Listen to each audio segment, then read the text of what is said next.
श्री कृष्णाय वासुदेवाय हरये परमात्मने प्रणतः क्लेशनाशाय गोविंदाय नमो नमः।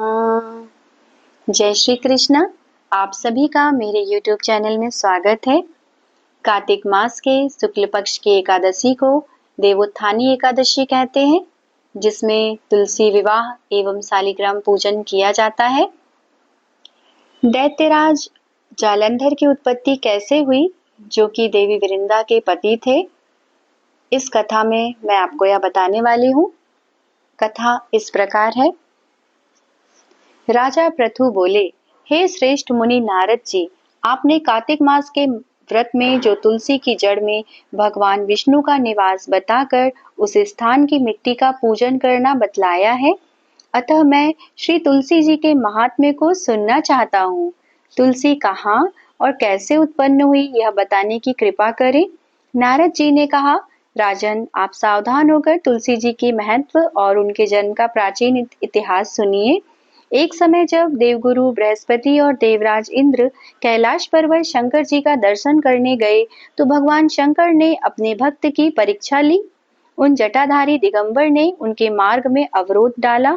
यद्यपि वह तेजस्वी, शांत, लंबी भुजा और चौड़ी छाती वाले गौरवर्ण अपने विशाल नेत्रों से युक्त तथा सिर पर जटाधारी वैसे ही बैठे थे, तथापि उन भगवान शंकर को न पहचान कर इंद्र ने उनका नाम धाम आदि परिचय पूछा और कहा, शंकर जी अपने स्थान पर हैं या कहीं गए हैं?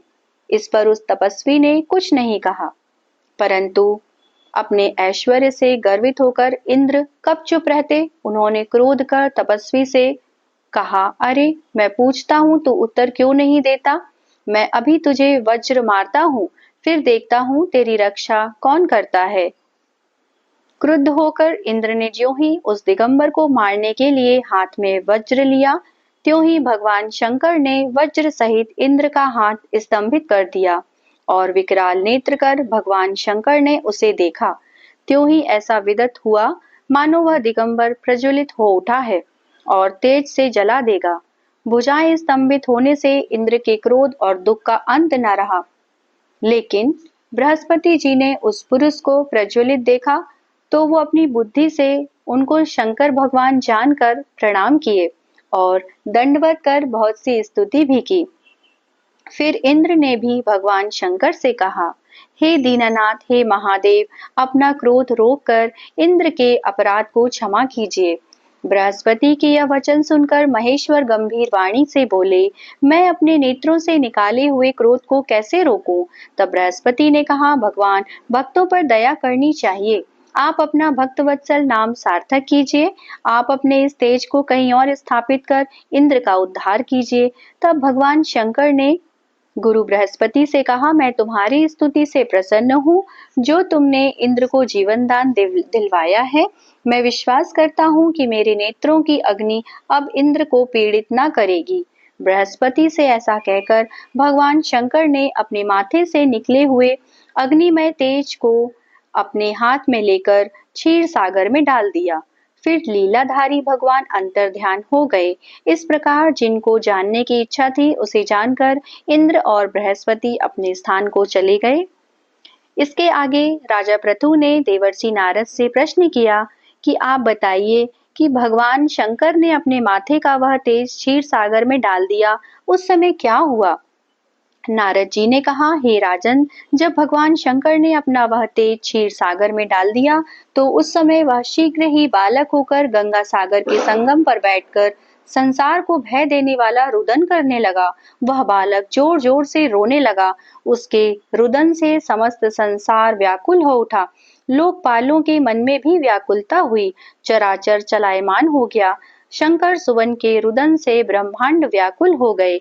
समस्त देवता और ऋषि मुनि व्याकुल होकर लोक पितामह श्री ब्रह्मा जी की शरण में गए। सबने मिलकर श्री ब्रह्मा जी को प्रणाम किया, स्तुति की। फिर कहा कि हे पितामह, यह तो बड़ा भयंकर समय आ गया है। हे महायोगिन, इसका नाश कीजिए। तब देवताओं की ऐसी बात सुनकर श्री ब्रह्मा जी सत्यलोक से उतरकर उस बालक को देखने के लिए समुद्र तट पर आए समुद्र ने ब्रह्मा जी को आता देखकर प्रणाम किया और बालक को उठाकर उनकी गोद में दे दिया। इसके पश्चात विस्मित होकर श्री ब्रह्मा जी ने पूछा, हे सागर, तुम शीघ्र कहो कि यह बालक किसका है। समुद्र ने विनम्र शब्दों में कहा, प्रभु, यह तो मैं नहीं जानता, किंतु मुझे इतना अवश्य ज्ञात है कि यह गंगा सागर के संगम पर प्रकट हुआ है। अतएव हे जगत गुरु, आप इस बालक का जात कर्म आदि संस्कार कीजिए, इसका जातक फल भी बताइए। नारद जी कहते हैं, इधर तो सागर ब्रह्मा जी के गले में हाथ डालकर बार बार उनका आकर्षण कर रहा था। फिर तो उसने ब्रह्मा जी का गला इतनी जोर से पकड़ा कि उससे पीड़ित हो ब्रह्मा जी के नेत्रों से आंसू टपकने लगे। किसी प्रकार से ब्रह्मा जी ने अपने दोनों हाथों को जोर से लगाकर अपना गला छुड़ाया और सागर से कहा, हे सागर, सुनो, मैं तुम्हारे पुत्र का जातक फल कहता हूँ। मेरे नेत्रों से जो यह जल निकला है, इस कारण इसका नाम जलंधर होगा।